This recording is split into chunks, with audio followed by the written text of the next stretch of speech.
Mira, ¿dónde tú estás? Ya estoy aquí, mi vida. ¿Pero qué están tomando? ¿Pero por qué? Porque me traje lo nuevo y diferente, Taíno Light Boricua Beer. Y lo más importante es que es lo nuevo y acabadita de salir al mercado. ¿Y saben buenas? Claro, ambas cervezas tienen los mismos beneficios que una copa de vino, con menos calorías. La Boricua Beer 6%, fuerte pero con sabor. Y la Taíno Light 4.5% y es artesanal. Eso me gusta.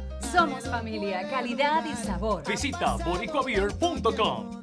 Hola Florida, introducing Boricua Beer and Taíno Light Beer. Boricua and Taíno Light are crafted beers that are rich in flavors and brewed right here in Florida. Taíno beer has a crisp, refreshing Caribbean flavor style when enjoyed chilled. Boricua beer is a craft ale with full body flavor that is a beer drinker's beer. Boricua and Taíno Light Beers. Enjoy responsibly.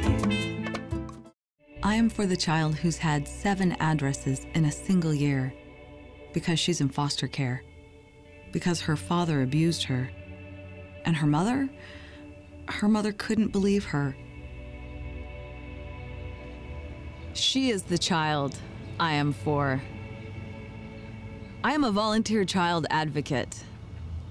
I am you. Florida residents call toll-free 866-341-1425.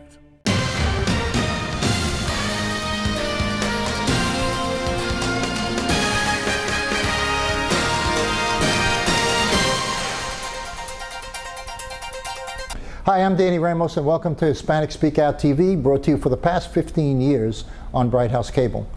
We are primarily a community issues TV show. We talk about issues, we discuss issues, sometimes the conversation gets heated, but we do give out information about what's going on in our local community. This evening I'm going to be talking to Congressman John Mica, and we're going to talk about a couple of issues that are very interesting. The Zika virus, what's going on with drugs in Central Florida, and also we'll also be talking a little bit about Hillary Clinton. We'll be right back. Congressman Mica, welcome to Speak Out TV on Bright House. I appreciate you coming down. You know, it's election time and it's very busy for you, and there's a lot of issues which are critical to the community. One of those issues is what's going on with Zika. Can you give us an update on the federal and local response to Zika? Well, it's good to be with you, and Congress is back in session this week. One of the first things we've got to do is make certain that we fund the appropriate amount of money and resources to the Zika virus. It's hit Florida. We have a limited number of cases, some in Miami and a few in on the coast in Pinellas County, but so far we haven't gotten much money out of Washington. We set aside about $589 million in April. I did the first hearing on Zika on an oversight basis, February 24th. Not many people were paying attention, but we got that money as a result of that hearing. Problem is the administration isn't putting the money where it should go. So we've only gotten, according to the governor last week, about 4.7% of the money. Puerto Rico needs it. But we're going back. We need to fund the Zika programs that are necessary for October, which is the first day. October 1st is the first day of the new fiscal year. I feel fairly confident. I've scheduled a vote this week in the Senate. And with the domestic situation, and now that we have the virus hitting us locally in the state, I think that Congress will pay attention and pass that. Has it hit Central Florida now? Not Central Florida, only over in the Pinellas and on a limited basis. And this is a strange kind of mosquito. It doesn't have a wide range. You can get control of it. They're trying to do that in Miami and now in Pinellas County. But it is a daytime biter, people should know. The other thing people should know, the ones that are most at risk are pregnant women or childbearing age. And they can get a free test at any of the health department locations throughout Florida. That's free and that's available. So we've got to find ways to control that mosquito population. And then we've got to have a virus vaccine and then continue our research to try to eliminate that type of mosquito, that particular mosquito population, so it doesn't spread. So we've got our hands full, but we need to do it properly. So this thing is really, really threatening for the Congress to react, to put that kind of money into it. Is this an alarming situation, or is this a... Well, it's a public health crisis. And okay, crisis is a big word. In Puerto Rico, there's about 7,000 or 8,000 cases, and then dozens of women who childbearing or pregnant who are affected. So they're the most at risk. You or I get it, would probably be sick for a week. But it can also be transmitted from an infected individual to another one. And how is that? Well, it's sexually transmitted. Okay. And most of those cases are people who were infected either in Puerto Rico or in one of the Caribbean, Central American countries now infected. But we've got to get it under control now before it gets more widespread. And then get the funds and the resources to where the problem is. Sometimes the federal government doesn't do it that way. Well, we have a lot of people going back and forth to Puerto Rico. Yes. So the fact that it can be transmitted from one person to another. Yes. And with so many people, we have a large Puerto Rican population that gets on planes every day going back and forth. Yeah. So that could be a major threat. Well, it is, but again, the two areas that are affected, mostly Puerto Rico, as far as the United States and Puerto Rico, the mainland, we've got to nip it in the bud and stop it from spreading. And I think we'll have the funds. I believe the Congress, the House had passed it, the Senate walked away before the August recess. But I think we'll get it done now and get that behind us. You're involved with the drug crisis that we're having in the state of Florida and across the country. Right. Bring us up to date on what's going on with the drug war. Well, it's really gotten out of hand. We've lost last year 50,000 Americans from drug overdose. Now for young people between the age of like 15 and 25, it used to be automobile accidents, now it's drug overdoses. So it's really spread. The attitude of just say maybe to drugs is now prevailing. A lot of kids are getting hooked on it. But unfortunately, a lot of the problem is heroin. It's flooding over the Mexican border, and then also flooding over some of the chemicals. There's a fentanyl and some of these different chemical compounds that they're putting into heroin and other drug products. And some of these have put down an elephant. They're that powerful, and they're killing our young people and our population. Almost every age level is affected. So what's your perception on how to stop that coming over the border? You've got to stop. It's got to be stopped before it comes across the border. Probably I did a hearing. We had actually Mayor Teresa Jacobs up. We've passed some legislation dealing with the drug problem, the proliferation of excessive prescriptions for opioids. We've put some clamps on that. That's coming down, but the heroin coming up is from across the border is our problem right now. So we'll probably be doing some hearings. I want to force the administration to increase the prosecutions. They've been lax on some of the drug dealers, letting some of those folks out of prison. Some of them are back on the streets already dealing again, but they're dealing in death, and that has to be stopped. How are we doing in Central Florida with drugs? I mean, we've had a reduction. Mayor Jacobs also did a heroin task force. We've tried to get the resources here, the prosecution increased, get the feds involved, because this stuff is coming. This isn't grown here. This grows it comes in fields and Mexico and South America, and then coming into the United States. So we have made it a priority in Central Florida. We also have some antidotes there. There's a nasal inhalant that can be given, and it brings the kids back.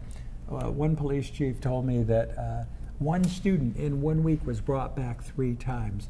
So there's actually more people being affected and overdosing, but we're saving more. So it's improved some from last year, but that's not the answer. It's kind of late when you're reviving someone. We've got to stop it before the drug ever gets to our streets. Are we educating in the schools about this? Well, right now, unfortunately, we've just found out that in high school, more students are using marijuana than cigarettes. So they start there. I just visited a drug program in Winter Springs. Every kid told me, some young males and females told me that they started on marijuana. The marijuana isn't what it was 20, 30 years ago. It's much more powerful. Then it's laced with other things. Then they get into heroin, they get into... So you're saying meth. it's a gateway drug? It's a gateway drug. Kids are getting hooked on it. And the message has been sent out, just say maybe to them. You know, it's been somewhat legalized in a couple of states, so they don't... And they hear everybody from the White House on down say maybe, just say maybe. And that's not right. But it does have an impact, and it's impacting our kids. And again, now the greatest possibility of losing your son or daughter is going to be the issue of drug overdose. All right, let's jump the fence a little bit and talk about the Hillary Clinton situation. What's going on in the Congress, at least on your side of the fence, with the Hillary investigations or potential investigations? Well, you know, this started out with Benghazi and some of the failures there. The secretary didn't properly make certain we had in place, even though we had multiple requests, the protections for the ambassador, his aide, and the others at that compound in Benghazi. And the emails were actually found by happenstance.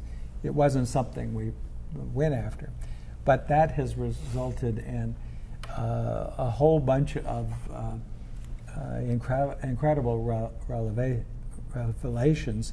The first being that she had a private server and was handling classified information. Our latest hearing, and I'm the senior member of the oversight committee that has looked at this, our latest revelation is that, in fact, she used the private server.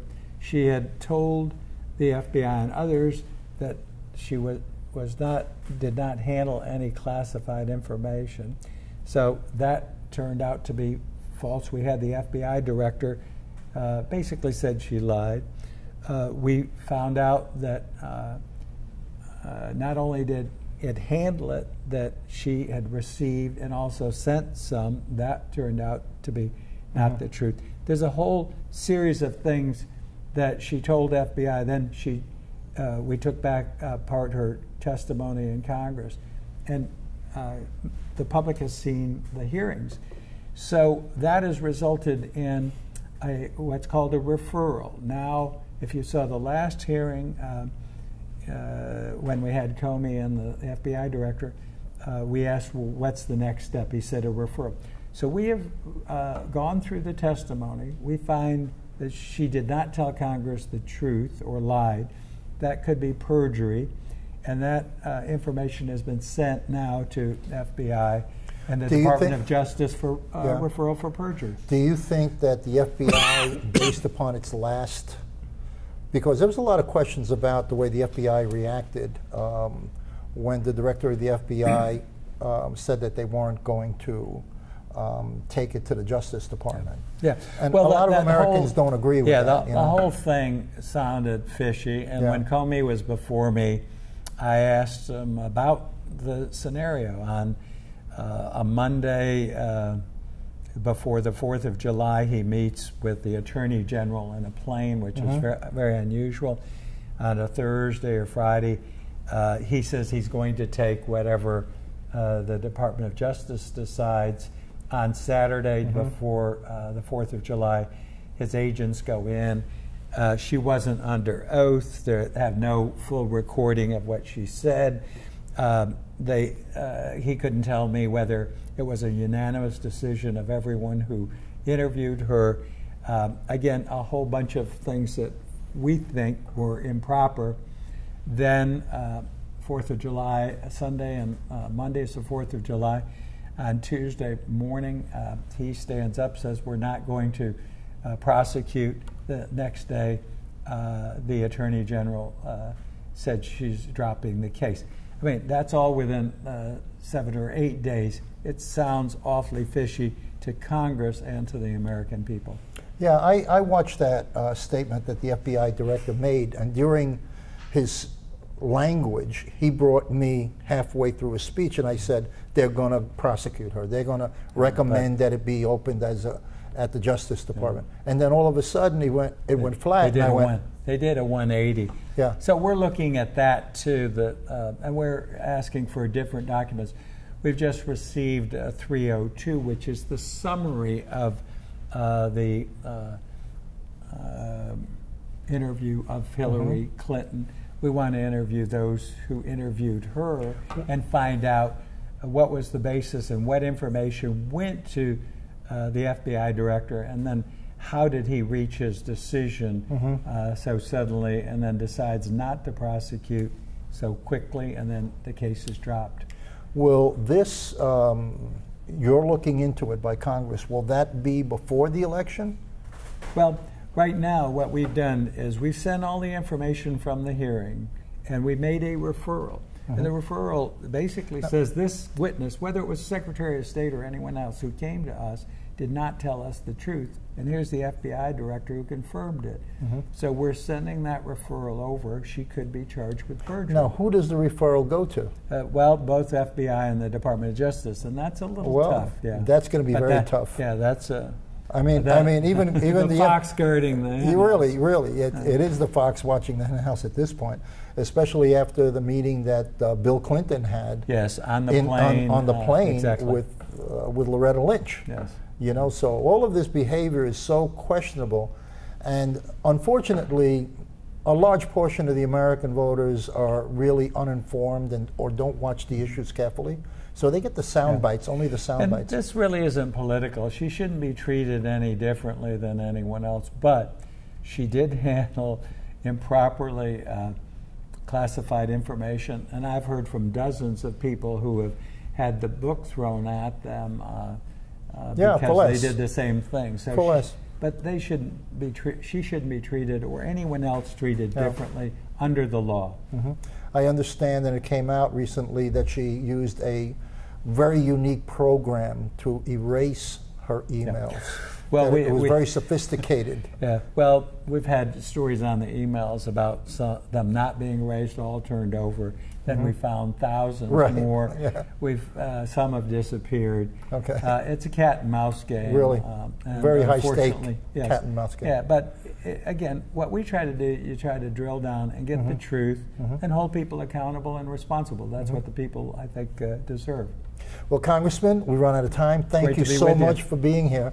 I would like you to come back every so often to bring us up to date. We'll do that. You know, we're in your district, and you're our congressman, and we'd love to have you here to talk to our constituents. Well, thank you. And great to be with you. What's going on. Thank you so much. Thank you. This is Danny Ramos. We're going to take a break, and we'll be right back. Hola Florida, introducing Boricua Beer and Taino Light Beer. Boricua and Taino Light are crafted beers that are rich in flavors and brewed right here in Florida. Taino beer has a crisp, refreshing Caribbean flavor style when enjoyed chilled.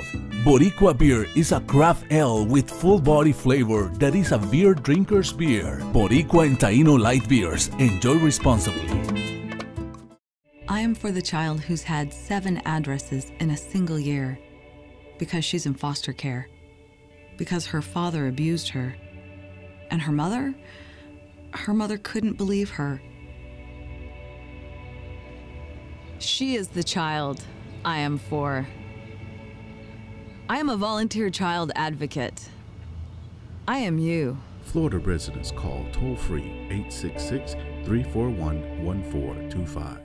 Hi, I'm Danny Ramos, and welcome back to Hispanic Speak Out TV, to our discussion section of the show. Thank you, Congressman Mica, for being with us. And now we're going to talk a little bit about the black community, the African American community, the black community in the United States.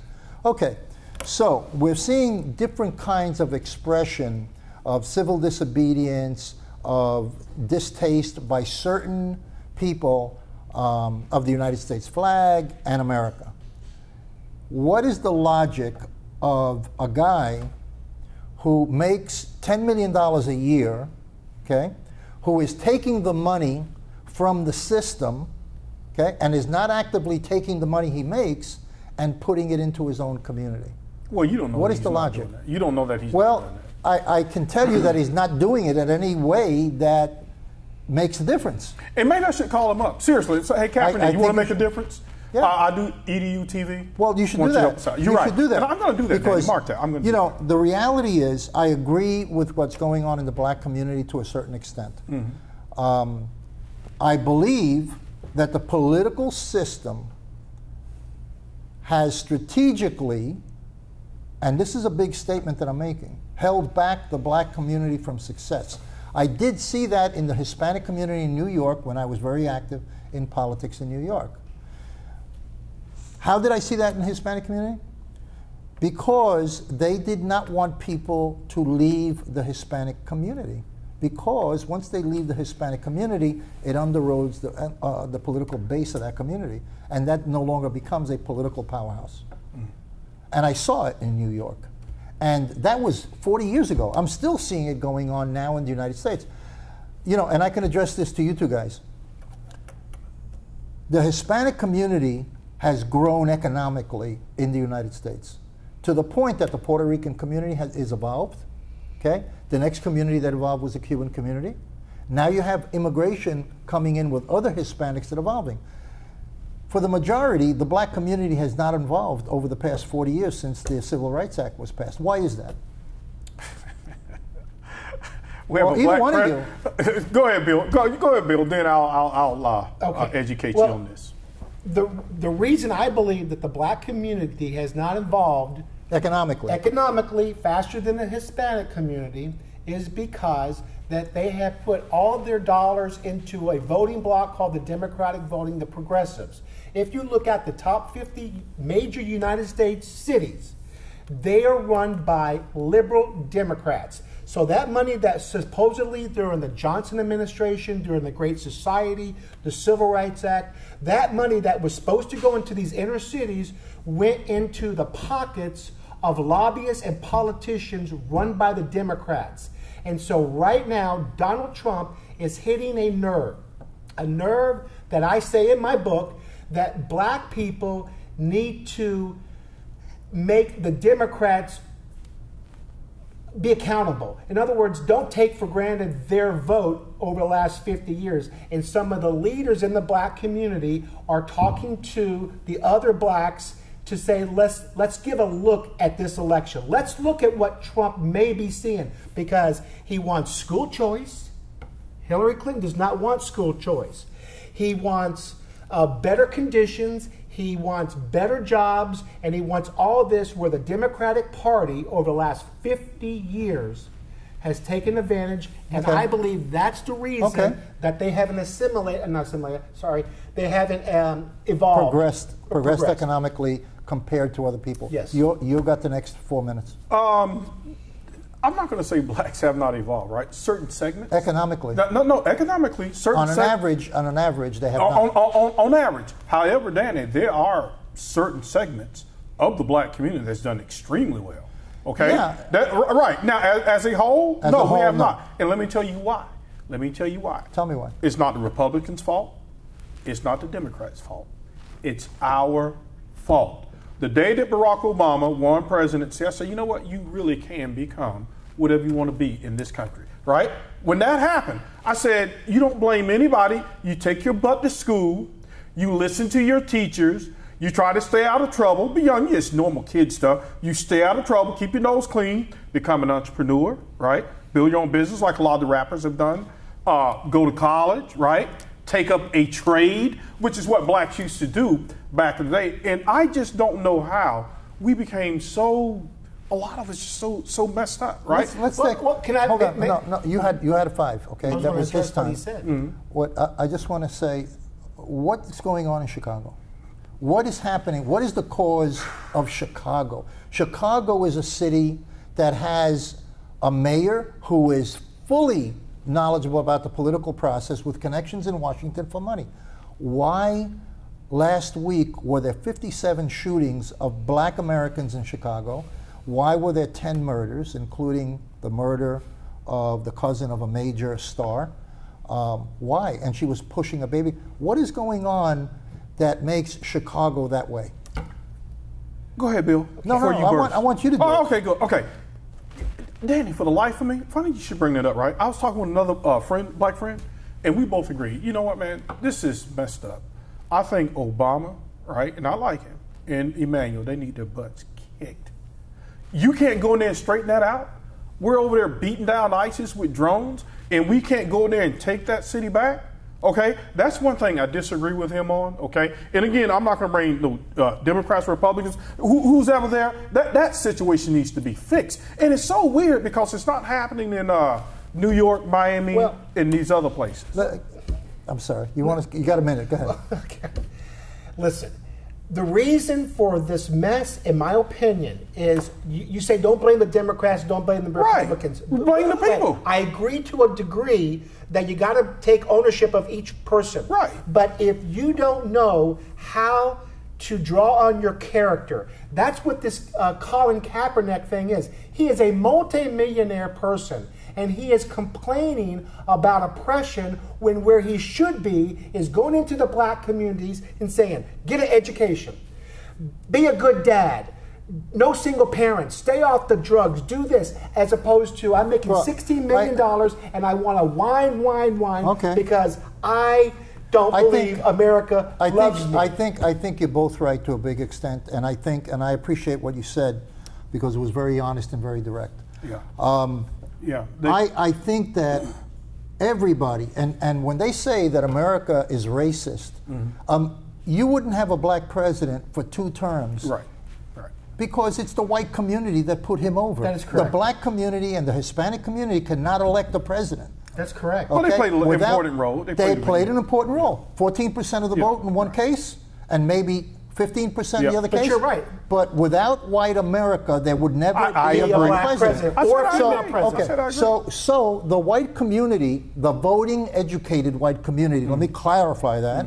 The voting educated white community crossed the bridge and they said it's time to put the civil rights movement behind us. We want a black president. Okay? Now, what's happened is the president, the most powerful man in the world, okay, he did not deliver to the black community. Correct. That's what happened. He delivered, let me make it simple. He delivered to the Hispanic community. He delivered to the Hispanic community. And the 1%ers? And he also delivered to immigrants. While blacks are citizens of the United States, he gave hundreds of millions of dollars to illegals and is still doing it. Okay? Now the question is why? Because let me tell you, the President of the United States goes into Chicago, he can change that in 3 months, 6 months the most. He can change that. He can change. You agree? He can change. I agree. Okay. He can change so the big question is, he can change that. Why? And we're going to cover that next week when we come in. Okay? Why? We'll see you next week. This is Danny Ramos.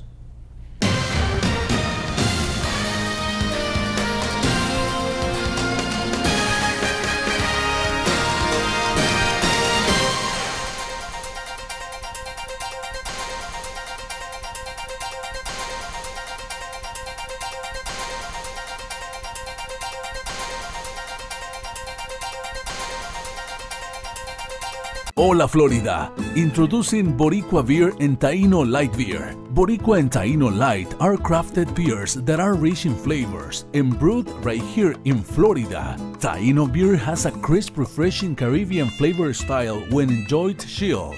Boricua beer is a craft ale with full body flavor that is a beer drinker's beer. Boricua and Taino Light Beers. Enjoy responsibly.